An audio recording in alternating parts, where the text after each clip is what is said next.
नमस्कार मित्रों, आज हम लोग इस वीडियो में भूतकाल के कितने भेद होते हैं उसकी चर्चा करेंगे और साथ ही साथ इन भेदों को हम कैसे पहचानेंगे वह भी इस वीडियो में देखेंगे। इससे पहले के वीडियो में मित्रों हमने काल और उसके भेद और वर्तमान काल के कितने भेद होते हैं उसकी चर्चा की है। और यदि काल संबंधी आपको लिखित नोट्स की ज़रूरत है तो आप मेरे वेबसाइट hindigyanamanch.com पर जाकर ले सकते हैं और उसका लिंक मैं इस वीडियो में भी दे दूंगा और इससे पहले जो 2 वीडियो बने हैं उसका लिंक भी डिस्क्रिप्शन बॉक्स में दे दिया जाएगा। मित्रों, हम जानते हैं जैसा कि हमने पिछले वीडियो में जिक्र किया है कि व्याकरण में काल का अर्थ समय होता है। यानी हम जब यहाँ पढ़ेंगे, हम बात करेंगे, चर्चा करेंगे तो हम बात करेंगे समय को लेकर। ये जब हम बात करते हैं, बोलते हैं, लिखते हैं, कोई भी कार्य करते हैं तो वह समय पर निर्भर करता है कि हम कब कर रहे हैं। तो काल का संबंध इस समय से है, इसलिए जब हम इसके बारे में बात करते हैं वाक्य में तो इस काल का संबंध, इस समय का संबंध जो है वह क्रिया से होता है। ये ध्यान देने की बात है, हम लोग जानते हैं इस बात को। तो क्रिया ही हमें बताती है कि वाक्य में जो कार्य हो रहा है वह किस समय हो रहा है। ठीक, अतीत में हो चुका है या भविष्य में होने वाला है या वर्तमान में हो रहा है। तो क्रिया से ही पता चलता है, क्रिया का रूप बदलने से ही पता चलता है। इसलिए जब परिभाषा दी जाती है तो कहा जाता है कि क्रिया के जिस रूपांतरण से वाक्य में किसी कार्य के होने या करने के समय का पता चलता है उसे काल कहते हैं। यानी क्रिया कब हो रही है। और इस दृष्टि से हम जानते हैं कि क्रिया के 3 भेद, काल के 3 भेद हैं, वर्तमान काल, भूतकाल और भविष्य काल। जैसा कि मैंने कहा कि हम लोगों ने पहले वर्तमान काल के कितने भेद हैं उसकी चर्चा कर चुके हैं, तो हम यहाँ अपना पूरा फोकस भूतकाल के भेद पर देंगे। तो मित्रों, तो सबसे पहले हम देखते हैं कि भूतकाल के कितने भेद हैं। ठीक, तो भूतकाल के मित्रों 6 भेद हैं, ध्यान रखिएगा 6 भेद हैं। पहला क्या है? सामान्य भूतकाल। दूसरा आसन्न भूतकाल। तीसरा पूर्ण भूतकाल। चौथा अपूर्ण भूतकाल। 5वां संदिग्ध भूतकाल और 6ठा हेतु मद भूतकाल। ये 6 भेद हैं जिसकी चर्चा हम एक एक करके करेंगे और उसके कैसे पहचानेंगे, एक दूसरे की तुलना करके, एक दूसरे को करीब रखकर भी इसे समझने की कोशिश करेंगे और आशा करता हूं कि आप लोगों को बहुत जल्दी समझ में आ जाएगा, जैसे कि पहले वीडियो में मैंने बताया था। तो सबसे पहले जो है इसमें काल में जो आता है, भेद में आता है, वो आता है आपका सामान्य भूतकाल में। कि सामान्य भूतकाल क्या है। सबसे पहले हमको यह देखना है सामान्य भूतकाल। ठीक, तो सामान्य भूतकाल क्या है मित्रों?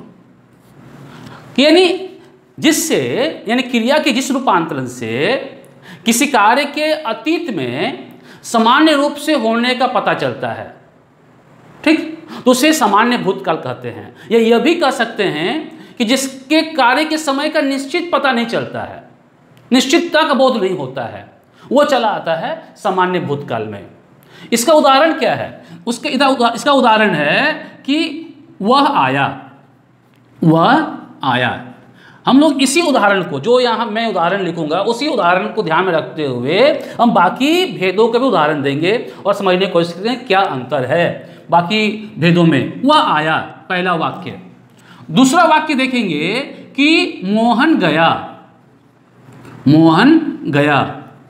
ध्यान दीजिएगा। तीसरा वाक्य जो हम देख रहे हैं वह है कि सोहन सोया।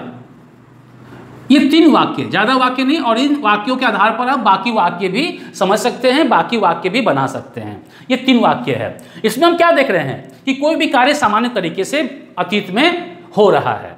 ठीक है, और यह आया सामान्य तरीके से, इसलिए इसे कहा जाता है सामान्य भूतकाल कहा जाता है। लेकिन हम जब बात करते हैं 2 नंबर में, ये आसन्न भूतकाल। ठीक है, कि आसन्न भूतकाल क्या होता है। सबसे अधिक दिक्कत जो है यही होती है, आसन्न भूतकाल। ठीक, तो यदि हम आसन्न का अर्थ समझ जाते हैं, इसका अर्थ समझ जाते हैं, तो हमें समझने की कोशिश नहीं हो, मैंने समझने में कोई दिक्कत नहीं होगी। तो आसन्न का अर्थ क्या है? आसन्न का अर्थ है निकट। जैसे आप लोग सुनते होंगे यदि कहीं चुनाव उनाव होता है तो हम सुनते हैं कि आसन्न लोकसभा चुनाव, आसन्न विधानसभा चुनाव। तो आसन्न मतलब क्या हो गया? निकट हो गया। आसन्न का अर्थ हो गया निकट। ठीक, यानी जो क्रिया, ठीक, अतीत में अभी जो है समाप्त हुई है, अभी अभी समाप्त हुई है, यानी क्रिया की जिस रूप से पता चलता है हमें। यानी यदि परिभाषा में बांधेंगे इसको तो कह सकते हैं कि क्रिया के जिस रूपांतरण से किसी कार्य के अतीत में अभी समाप्त होने का पता चलता है, निकट में समाप्त होने का पता चलता है, उसे कहते हैं आसन्न भूतकाल। ठीक, इसे पहचानने कैसे? बहुत आसानी से पहचानना है। जैसे हमने क्या लिखा है यहाँ पर, वह आया, मोहन गया, सोहन सोया लिखा हुआ है, इसके साथ सिर्फ है लगा दीजिए आप। जैसे कि पहला नंबर वह आया है, वह आया है। ठीक, दूसरा जो है आपका मोहन गया है। जैसे कि मैंने कहा था कि इन्हीं 3 वाक्यों को ध्यान में रखकर हम लोग बाकी भेदों को भी देखेंगे ताकि हमें पहचानने में सुविधा हो। और तीसरा है सोहन सोया है, सोहन सोया है। अब ये जो है 3 उदाहरण हमने लिए हैं। अंतर क्या है मित्रों? यहाँ पर, यहाँ आया गया और सोया है, और यहाँ पर आया है, गया है और सोया है, यहाँ पर है, ये 3 है। ठीक, इससे पहले वीडियो में जो मैंने बताया था कि वर्तमान काल के कितने भेद है, उसमें मैंने कहा था कि कहीं कहीं 5 भेद होते हैं, लेकिन मैंने वीडियो में 4 भेद बताया और कहा था कि 5वां भेद कौन सा होता है, हम लोग जब भूतकाल पढ़ेंगे तब उसमें चर्चा करेंगे। तो 5वां भेद कौन सा है? 5वां भेद ये यहाँ पर जो है आसन्न भूतकाल, जिसे हम लोग वर्तमान काल में पूर्ण वर्तमान काल के रूप में पढ़ते हैं, पूर्ण वर्तमान काल के रूप में यही उदाहरण रहता है। लेकिन जो कार्य पूरा हो गया तो फिर तो अतीत में चला गया, वो वर्तमान में कहाँ रहा, इसलिए हम वहाँ उसे वर्तमान में पूर्ण वर्तमान काल ना पढ़कर हम यहाँ उसे आसन्न भूतकाल पढ़ते हैं मित्रों। इस बात को हमें ध्यान में रखना है। अब तीसरा भेद देखिए, आसन्न भूतकाल के बाद जो तीसरा भेद है वो क्या है? तीसरा भेद है पूर्ण भूतकाल, पूर्ण भूतकाल। अब इसके नाम से पता चल रहा है कि कोई कार्य भविष्य में, अतीत में पूरी तरह से हो चुका है। ठीक, यानी क्रिया के जिस रूपांतरण से पता चलता है कि कोई कार्य पूरी तरह से हो चुका है, पूरी तरह से होने के समय का पता चलता है या काफी समय पहले हो चुका है, उसे पूर्ण भूतकाल कहते हैं। उदाहरण के लिए इसी को लेते हैं, जैसे वह आया था, वह आया था। अब अंतर समझिएगा, यहाँ है आसन्न भूतकाल में और यहाँ पर क्या हो गया? था हो गया, लेकिन सब कुछ वही आ रहा है। दूसरा क्या है? मोहन गया था, मोहन गया था। ठीक, और तीसरा यही होगा, सोहन सोया था। ये 3, यानी सिर्फ था लगाकर हम, यानी सामान्य भूतकाल के साथ यदि अंत में हम सिर्फ था लगा देंगे तो वह पूर्ण भूतकाल बन जाएगा। ठीक है, अब इसका उल्टा जो है वह है 4 नंबर अपूर्ण भूतकाल, अपूर्ण भूतकाल। इसका उल्टा है ये, यानी अपूर्ण मतलब जो पूरा ना हो, सामान्य सी बात है ये, हम सभी जानते हैं। यानी कोई क्रिया अतीत में शुरू हुई है लेकिन वर्तमान में वह खत्म हुई है कि नहीं पता नहीं है। ठीक है, अपूर्ण वर्तमान काल भी है लेकिन क्रिया शुरू हुई है और अभी भी चल रही है ये पता है, लेकिन भूतकाल में पता नहीं होता है। ठीक, यानी क्रिया के जिस रूप से यह पता चलता है कि कोई क्रिया अतीत में शुरू हुई है लेकिन अभी तक वह पूरी हुई है कि नहीं पता नहीं चलता है, उसे अपूर्ण भूतकाल कहते हैं।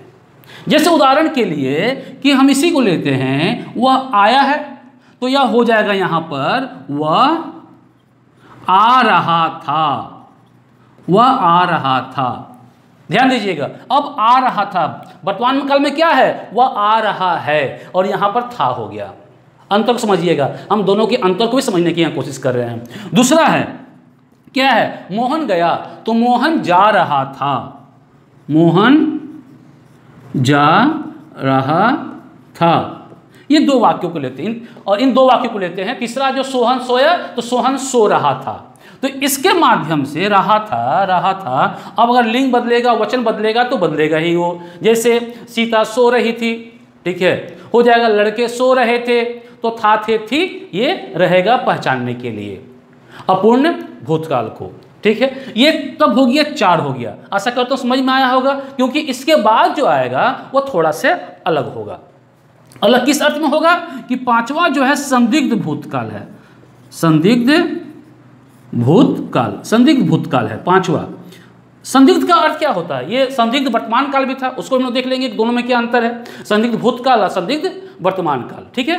तो संदिग्ध का अर्थ क्या होता है, संदेह, ठीक। वर्तमान में किसी कार्य के होने में संदेह होता है, तब वो होता है वर्तमान में संदिग्ध वर्तमान काल। यदि भूत में किसी कार्य के होने में संदेह होता है तो उसे कहते हैं हम लोग संदिग्ध भूतकाल, ठीक है। जैसे उदाहरण के लिए हमने क्या देखा था वर्तमान काल में, वह आता होगा, ठीक, वह जाता होगा, वह खाता होगा, ठीक। यहां पर क्या होगा, फिर हम इसको ध्यान में रखेंगे, वह आया, ठीक है, वह आया है। अब वह आया को क्या करेंगे, वह आया होगा, वह आया होगा, ये हो गया, ठीक है। 1 नंबर, ये क्या है, किसका उदाहरण है, संदिग्ध। अब वह आया है कि नहीं आया है पूरा नहीं पता नहीं है, लेकिन आने की क्रिया पूरी हो चुकी है, वह आया होगा, ठीक है।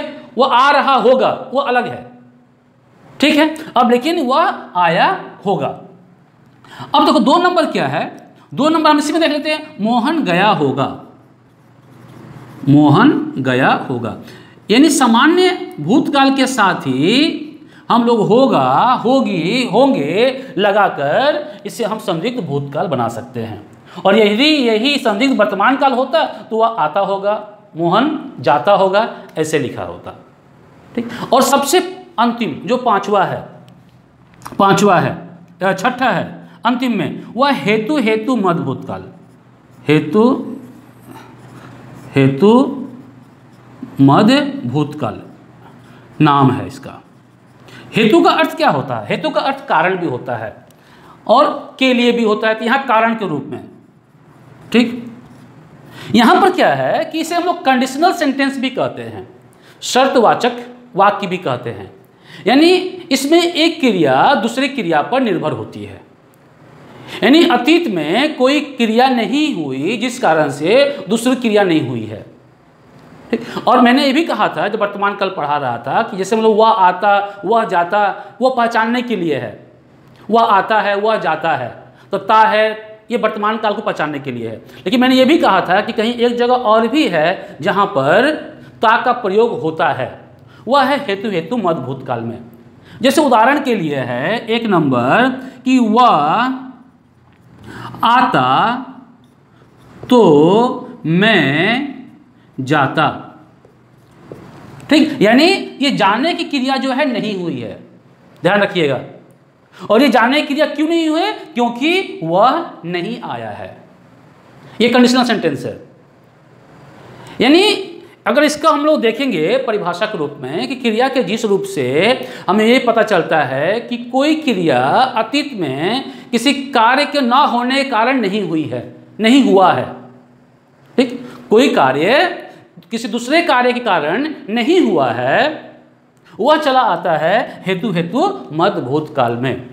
इसे बहुत सारे आ जाएंगे, वह आता तो मैं जाता, यहाँ पर यदि भी लगा सकते हैं आप, ठीक है। वह खाता तो उसका अवश्य पेट भरता, वो पढ़ता तो अवश्य पास होता, उत्तीर्ण होता, ठीक। तो इस तरह से हम इन 6 जो भेद हैं भूतकाल के, उसको हम लोग एक दूसरे के करीब लाकर एक दूसरे से तुलना करके अच्छी तरह समझ सकते हैं। और यदि पहचानने के लिए आए तभी पहचान सकते हैं, और परिवर्तन करने के लिए आए, परिवर्तन करने के लिए भी आता है वर्तमान काल से भूतकाल में, ठीक। तो पूर्ण भूतकाल जो रहेगा, पूर्ण भूतकाल उसे सामान्य भूतकाल में बदलना है, वह जा रहा था तो वह गया, इस तरह से हम बदल सकते हैं। तो इसको लेकर भी मैं एक क्लास लूँगा कि किस तरह से हम लोग वाक्यों को बदलेंगे। लेकिन उस क्लास के पहले हम लोग जो अगले वीडियो में पढ़ने वाले हैं वह है कि भविष्य काल के कितने भेद हैं और उन भेदों को हम कैसे पहचानेंगे कि कौन सा भेद है और बाकी भेदों से वह कैसे अलग है। तो मित्रों, इस वीडियो में आज इतना ही। धन्यवाद।